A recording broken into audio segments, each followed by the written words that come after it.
পশ্চিমবঙ্গের কোনো রক্তাক্ত ইতিহাস নাই। পশ্চিমবঙ্গ 1947-এর পরে প্রায় 80 বছর গেছে, তার ইতিহাসে কোনো রক্তাক্ত গণ আন্দোলন নাই, কোনো ভাষার জন্য লড়াই নাই, রাষ্ট্রের জন্য লড়াই নাই, রক্ত দেওয়া নাই, স্বাধীনতার জন্য যুদ্ধ হয় নাই, কোনো স্বৈরাচারের বিরুদ্ধে রাস্তায় শহীদ হয় নাই, বিপ্লব নাই, গণ অভ্যুত্থান নাই, গণভবন দখল নাই, সংসদ ভবন দখল নাই, প্রাইম মিনিস্টারের হেলিকপ্টারে তুলে তাড়ায়নি নাই, বন্দুকের সামনে দাঁড়ায় অকাতরে জীবন দেওয়ার কোনো ইতিহাস নাই। আবু সাইদের মতো কোনো ছবি নাই, তাদের কোনো জুলাই নাই, তাদের ইতিহাসে মীর মুগ্ধরা জন্মায় না। নকশালবাড়ি ছিল তারা কইবে, কিন্তু সেটা ছিল একটা এলিট ভ্যানগার্ডিস্ট মুভমেন্ট, গণ অভ্যুত্থান না। সিঙ্গনন্দী গ্রামে হয়েছে, লড়াই হয়েছে, এটা লোকাল রেজিস্ট্যান্স। আমাদের এরকম প্রত্যেক দিনই হয়, পানি নেওয়া হয়, সার নেওয়া হয়, প্রত্যেক দিনই হয় উনকা লড়াই। বাংলাদেশ পুরাই উল্টা, 52, 69, 71, 75, 90, 24, এটা আধুনিক কালের কথা। তার আগে দেখেন সেই ইসা খাতিকা, হাজী শরীয়তুল্লাহ, তিতুমির, প্রত্যেকটাতে রক্ত, প্রত্যেকটাতে জনগণের সাথে রাষ্ট্রের সরাসরি কনফ্রন্টেশন, প্রত্যেকটা জনগণ নিজের শক্তির অভিজ্ঞতা পাইছে। আমি আপনাদেরকে শক্তির অভিজ্ঞতা আমাদেরকে কোথায় নিয়ে গেছে, আমাদের চেতনাকে, এটা আমি আপনাদের একটা প্রমাণ করে দেখাই দিই একটা ছবি দিয়ে। আমি আপনাদের কয়টা ছবি দেখাই। এটা 1954 সালে যুক্তফ্রন্ট সরকার বরখাস্ত হইল, আদমজি জুট মিলে বাঙালি বিহারি দাঙ্গা হইল, বিরাট দাঙ্গা, সারা দেশে অস্থিরতা, সরাসরি কেন্দ্রের শাসন শুরু হইল। মার্শাল না, কিন্তু ধরেন জরুরি অবস্থার মতোই আর কি। ঢাকায় দাঙ্গার সম্ভাবনা, সবার মনে শঙ্কা। ঢাকার সবচেয়ে গুরুত্বপূর্ণ এলাকায় পাহারা দিতেছে কয়জন গুলিস্তান। এইটা সাহেব দেখান কয়জন আর্মি, 1, 2, 3, 4, 5 জন, তাই তো? তখন ধরেন পূর্ব পাকিস্তানের জনসংখ্যা ছিল 4.5 কোটি, এখন 18 কোটি, তার মানে 4 গুণ সেই টাইমের চাইতে। তাইলে সেই টাইমের চাইতে তো এখন একটা দাঙ্গা পরিস্থিতিতে সবচেয়ে ঢাকার গুরুত্বপূর্ণ এলাকা 5.5 20 জন আর্মি দিয়ে ঠান্ডা রাখতে পারবে, পারার কথা, তাই না? পারবে না। ওইখানে 100 আর্মি দিলেও পারবে না ঠান্ডা করতে, উল্টা ওদের অস্ত্রগুলা খোয়া যাবে। এটা বাংলাদেশ এই জার্নির মধ্যে দিয়ে গেছে। পশ্চিমবঙ্গে আপনি পারবেন ওই 5 জন আর্মি দিয়ে ঠান্ডা করে রাখতে একটা এলাকা। আমাদের এই অভিজ্ঞতা একটা নির্দিষ্ট জিনিস তৈরি করে, ভূখণ্ডের প্রতি ওনারশিপের বোধ। এই দেশ আমার, কারণ আমি এই দেশের জন্য রক্ত দিছি, আমি জানি আমার সঙ্গীরা রক্ত দিচ্ছে, আমার সন্তানেরা রক্ত দিচ্ছে। এই বোধই ভূখণ্ডকে রক্ষার তাগিদ তৈরি করে। আক্রমণ এসে কে রুখে দাঁড়াবে? এই প্রশ্নের উত্তর জনগণের শরীরের লেখা থাকে, বলে দিতে হয় না কাউকে। পশ্চিমবঙ্গে জনগণের শরীরে প্রশ্ন নাই, উত্তর নাই, কারণ এই প্রশ্নটাই কখনো তৈরি হয়নি। পার্টিশন তাদের রাজ্য দিচ্ছে, একটা ভৌগোলিক প্রশাসনিক ইউনিট দিচ্ছে, ভারতের 28টা রাজ্যের একটা, বাংলাদেশের জনগণকে একটা দেশ দিছে, তাও যুদ্ধ করতে। আমাদের পলিটিক্যাল এক্সিস্টেন্সিয়াল এন্টিটি দিছে, যার জন্য তারা মরছে। এই তফাৎ কিন্তু সাংবিধানিক না, এটা অস্তিত্বগত তফাৎ। ফলে 91 লক্ষ ভোটার এসে ওদেরকে গায়েব করে দিল, ওদের এসআইআর এসে কেটে দিল কোনো রাস্তায় গণপ্রতিরোধ হইল। কারণ ভোটাধিকার তো তাদের কাছে রক্ত দিয়ে অর্জিত জিনিস না, ওটা সাংবিধানিক উপহার। ওটা হারানো গেলে আদালতে মামলা করা যায়, রাস্তায় লড়াই করতে হবে, এই ভোটটাই ওদের জাগে না। বাংলাদেশের জনগণ 5ই আগস্টে গণভবন দখল করছে, পশ্চিমবঙ্গের জনগণ জীবনের রাজভবন অভিমুখে পদযাত্রা করতে হবে, হাঁটতে হবে। ওটা কোনোদিন মাথায় চিন্তা করছে? ওটা দখল করা তো দূরের কথা, ওদের মাথায় নাই। দরকার হলে আমি রাজভবন দখল করব, গণভবন দখল করব। বাংলাদেশের মানুষ তার সার্বভৌম অধিকার রাজপথে ক্লেম করে, ওরা কোনোদিন ক্লেম করে না। প্রতিষ্ঠিত করে বাংলাদেশের মানুষ তার সার্বভৌম অধিকার রাজপথে, ওরা কোনোদিন করে নাই। জনতার সাথে এই লড়াইকে পালাইতে হয়। এই কারণে পশ্চিমবঙ্গ বিজেপিকে রুখতে পারে না। আর এই থাকা না থাকা ভোটটাই তাদের পরাজয়ের কারণ। আর এই ওনারশিপটা বিজেপি কিছুটা হইলেও তৈরি করতে পারছিল। কেমনে বুঝে দেখি। 3টা শব্দ তাদের ডক্ট্রিন। এইটা শুভেন্দু অধিকারের governance doctrine: detect, delete, deport. শনাক্ত করো, মুছে দাও, বের করে দাও। এটা ক্যাম্পেইনের স্লোগান না, এটা ছিল নির্বাচনের আগে ঘোষণা করা ডক্ট্রিন। আমি ইলেকশনের আগে এনসিপি জামাতকে বলছিলাম আমরাই বাংলাদেশ, এই ডক্ট্রিন অ্যাডাপ্ট করতে করে নাই।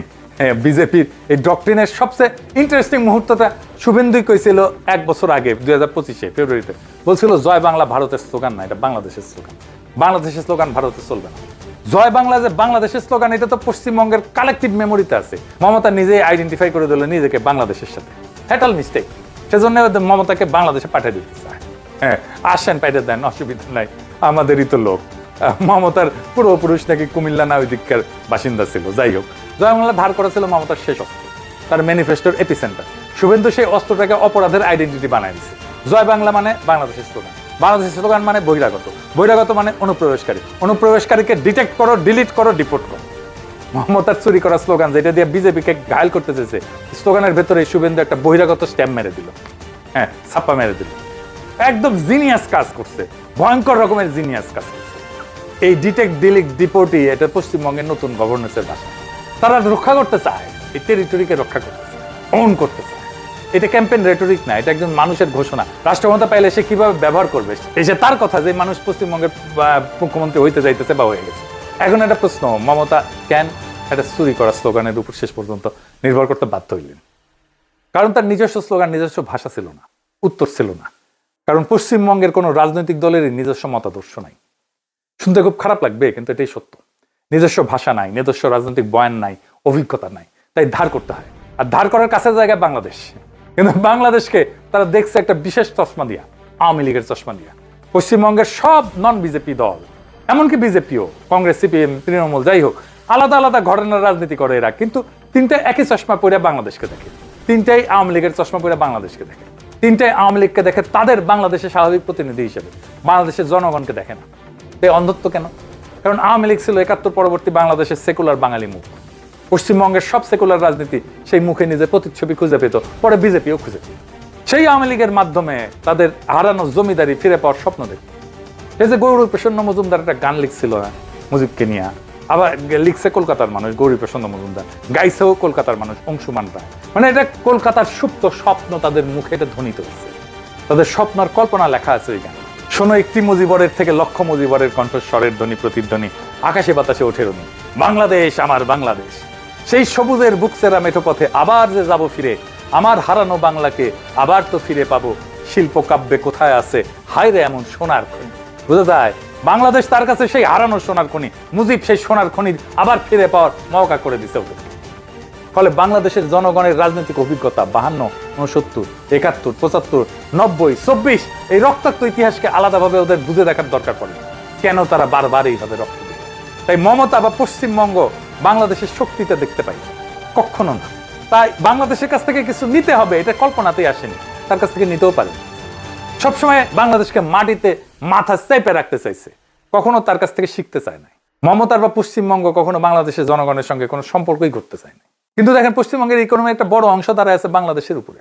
তারা ইলিশ মাছ নিবে, কিন্তু একটা নদীর পানি দিতে রাজি না। ইলিশ মাছ ছাড়া তাদের দুর্গাপূজা হয় না, কিন্তু তিস্তার পানি দেবে না, গঙ্গার পানি দেবে না। কিন্তু তারপরেও এগুলোর বাইরেও মমতার পতনের আরো কয়েকটা গভীর কারণ ছিল। আসেন সেই তিনটা কারণ একটু দেখি। মমতার রাজনৈতিক ভিত্তি দাঁড়াইছিল তিনটা স্তম্ভে। হাসিনার পতনের পরে ১৮ মাসে তিনটা স্তম্ভই ভেঙে পড়ছে। প্রথম স্তম্ভ ছিল মুসলিম ভোট। এসআইআর করে ৯১ লক্ষ নাম বাদ দিছে, এর মধ্যে বেশিরভাগই অনুপাতে মুসলিম ভোট। তৃণমূলের সবচেয়ে নির্ভরযোগ্য ভোট ভিত্তি এটা ধ্বংস হয়ে গেছে। দ্বিতীয় স্তম্ভ হইতেছে সাংস্কৃতিক এবং বুদ্ধিবৃত্তি। মমতার আইডেন্টিটি ছিল সেকুলার বাঙালি। হাসিনা শাসনকে যে সেকুলার বাঙালি পরিচয় দিত, সেই পরিচয়ের কারখানা মূলত পশ্চিমবঙ্গ।